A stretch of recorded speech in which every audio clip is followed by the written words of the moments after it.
Big fam! Happy New Year. I got a lot in store, and right now it's the coldest time of year, so I want to go over how I'm doing all my winter protection for my container fig trees, for my in-ground trees, and I am doing a big project on this greenhouse here. I've mentioned it before. With the holiday season and parent duties, I haven't had a chance to get to it. But this greenhouse has the potential to be even warmer than it is now.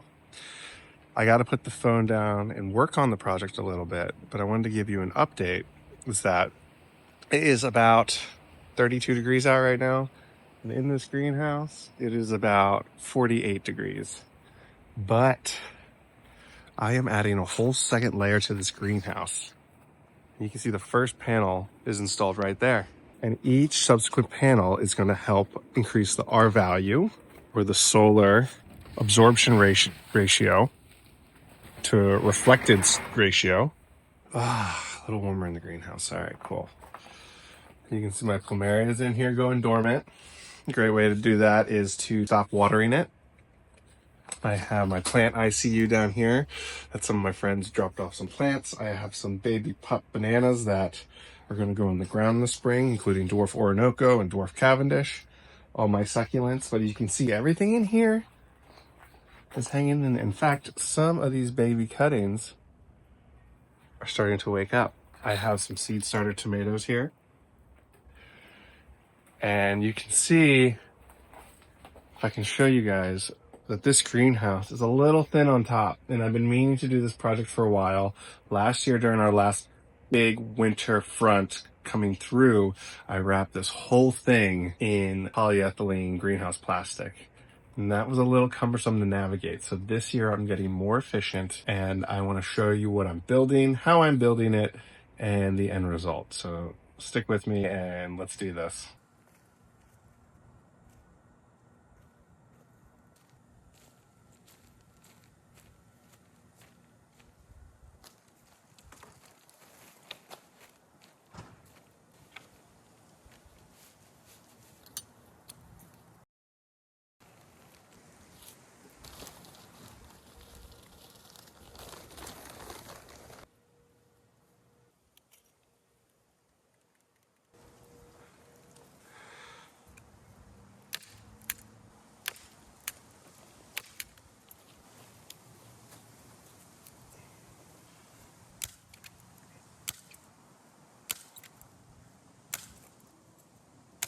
So yeah, as you guys can see, when I was working on this morning, is I had this polyethylene fabric that I got from the Greenhouse Mega Store, and I cut it down, and this panel is the size of the roof panel on one side of my greenhouse, and I have another one. Now I'm going to drill the hooks onto this to latch onto the other side of the greenhouse, and it won't fall flush, but I want it to fall as close as it can to flush on top of the greenhouse to help hold in any sort of heat and warm air. I wish I had done this in warm weather because it would help the tightness of this, but really I'm going to be only using it during colder months. So when it gets warm out, these panels are going to come off anyway and go into storage. And it's really an idea I got from Magnetiles. These toys right here. My kids play with them all the time. And I thought, rather than going through the links of always wrapping my greenhouse every winter, I wanted something that was simple, strong, convenient, and quick, that I could latch onto the greenhouse. It basically doubled down on its greenhouse powers. So I'm going to go ahead and put the hooks on, and let's install the second panel.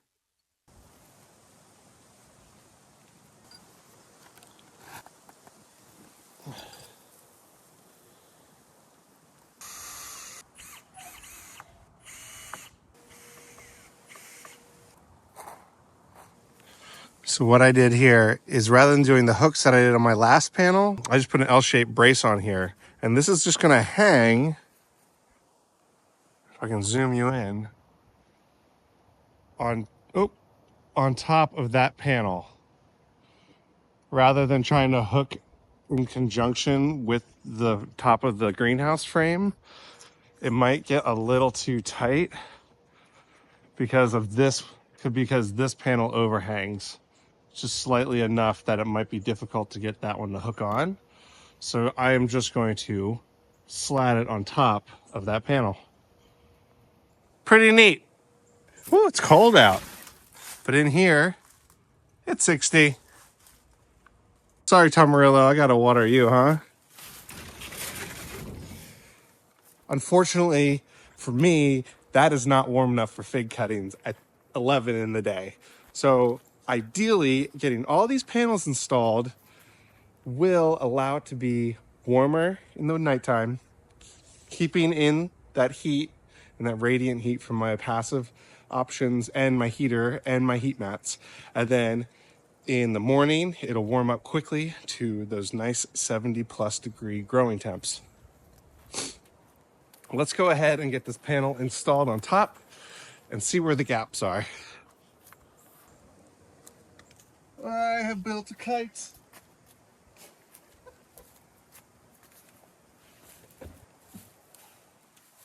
I have no reference because I haven't seen any really other panels like this being built right now. This was all my imagination, but I do feel as if you were trying to build a giant kite or some sort of hang glider. This would be a great start because I feel like this is taking off on a windy day. So hopefully with the foam that I installed, it'll help suction down to the greenhouse. My last decent sized drill bit. So off to Lowe's to get more drill bits. That's part of the fun.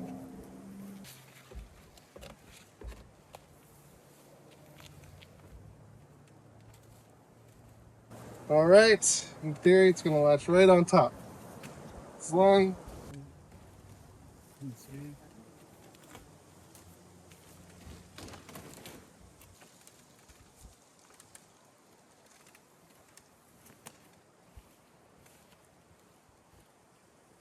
All right, look at that. It kind of works.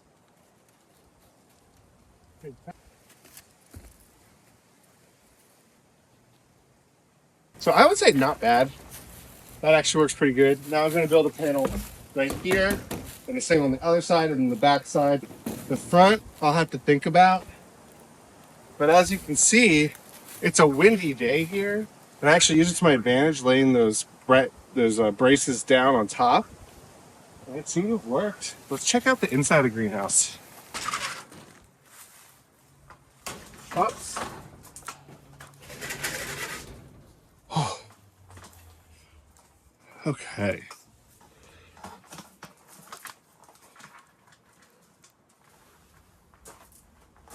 So we're up to 61 degrees. I can already feel the warmth coming in.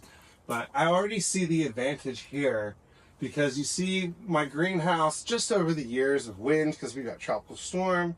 These are thinner aluminum framed greenhouses, but it's still a gap right there. What I'm doing is essentially reducing any air leakages, and I'm increasing solar absorption. Essentially adding like an extra layer of greenhouse material on top, right? But it hooks down so I can take it on and off easily, because this won't stay closed. But the wind keeps opening it. So now that I have something blocking the wind, I can essentially keep it closed and more easily. Ta-da! Sweet! Oh, it feels warmer in here. We just went from 60 to 62. The sun is shining on us. Watch it be 80 in here by later today. Fingers crossed. If you guys can see, you can see I still have a gap right there. It's about an inch wide because it's hanging over top. And when I did these original measurements, I wanted it to be flush, and I had hooks on either side. They were going to alternate, but seeing how they sat on the frame of the secondary greenhouse panels, I understood that wasn't possible. So this is just going to be short. It's going to be a slight gap. If it becomes an issue, I could get some sort of insulation material and I could just stuff it along the cracks that are exposed. But I wonder if I don't need to do that because I have an existing greenhouse cover already where everything I'm doing is just an enhancement. We'll see how much extra warmth I get out of this, and if it's not enough, I wonder if that last little bit to stop any leakages of warm air would help get it to the ideal 30-degree differential that I want. It looks pretty darn good, guys. I'll raise you up so you can see. So you can see how it looks here. See how it looks on this side too. And I tried to pull it as tight as I could. It's a little overhang on this side, so I'll have to do some adjustments. And you can see it on this side too. It's a win. It's a win. You got to count your wins. Now I want to do a big piece across here. And I don't know whether to do two halves, do a top and a bottom, or just one big giant piece that is going to hook on this frame and this frame. This is my western light, so all afternoon is going to go right in here. This is about 11 o'clock. By noon, the sun will be here. All that southern light. So the rest of the day, light. The morning, the east is over there, and it's really kind of shaded in the fall. When these laurel oaks drop all their leaves, or water oaks, then I'll get more sunlight in the morning.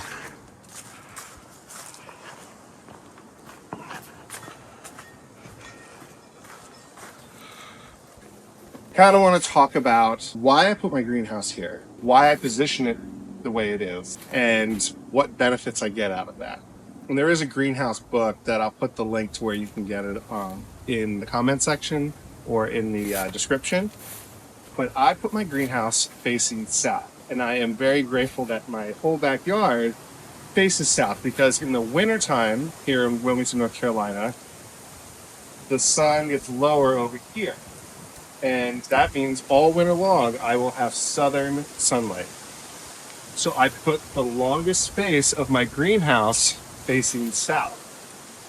And what that does is it gives me maximum amount of sun exposure during the winter months. I have half of my yard with deciduous trees, so in the summertime it gets shaded. So the morning light is passive, and the morning heat is passive, so it's not getting full sun. It actually can stay cooler longer before the afternoon heat wave comes in. Open it up, I want to show you I have 4 growing zones that you have in a greenhouse when facing south. They are differentiated by quantity of sunlight and quantity of warmth. On this top far corner, you can feel the heat emanating out of here. It already says 63, so in the 5 minutes I've been filming where I installed this, put it on, I've gone up 3 degrees Fahrenheit, or just over 1 degree Celsius. So you have 4 growing zones in a greenhouse that faces south. Zone 1, you have high light, low heat. Zone 2, you have high light, high heat. Zone 3, you have low light, high heat. In zone 4, you have low light, low heat, relative to the temperatures within your greenhouse. Obviously, they're going to be warmer than the outdoor ambient temperatures, and obviously there's going to be less sunlight than the outdoor ambient light. But when you face south, all the absorption from the sun's rays are going onto the far side and catching it, and that's where all your heat's going to be. And all your light is going to be on the top side of the greenhouse. So, low light down below, high light up here, cooler temperature on this side, warmer temperature on this side due to solar infiltration, solar absorption. So I have a pickle barrel on the far side absorbing the most heat and getting the most light exposure on my western side. So it's my northwestern side of my greenhouse. I also have my panel insulation along here, and all my fake cuttings propagate here because they're in the high light, high heat side of my greenhouse. In this bottle.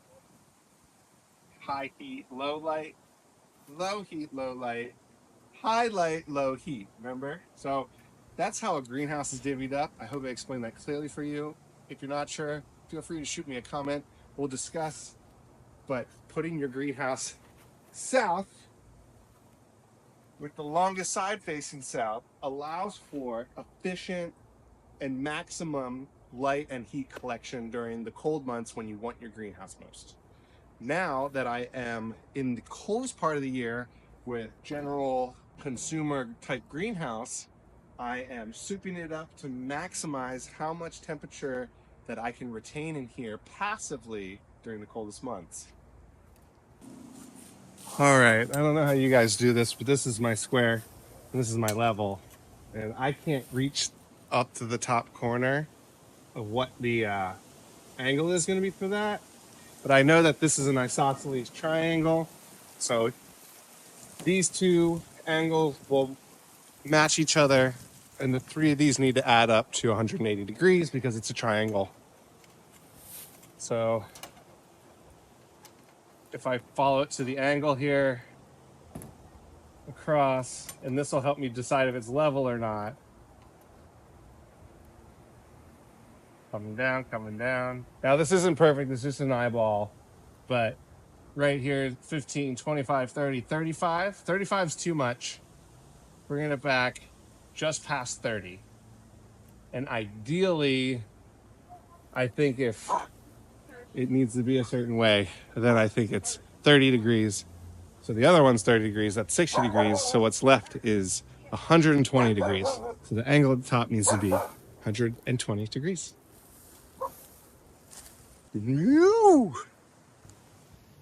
This is where we eat and also a workbench because it works.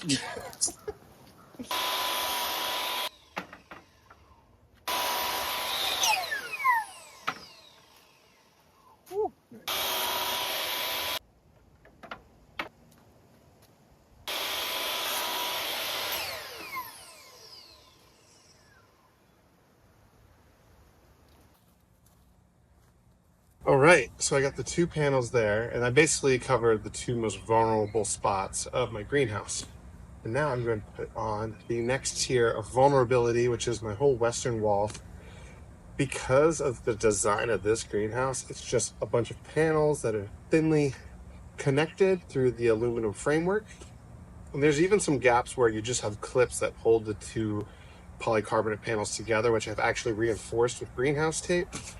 But that's my next weakest point for heat exiting the greenhouse. And so I am going to build this wall, which took a lot more geometry than I thought to get the angles right. But the measurements seem to add up almost correctly. So let's put it together and see how close I got it.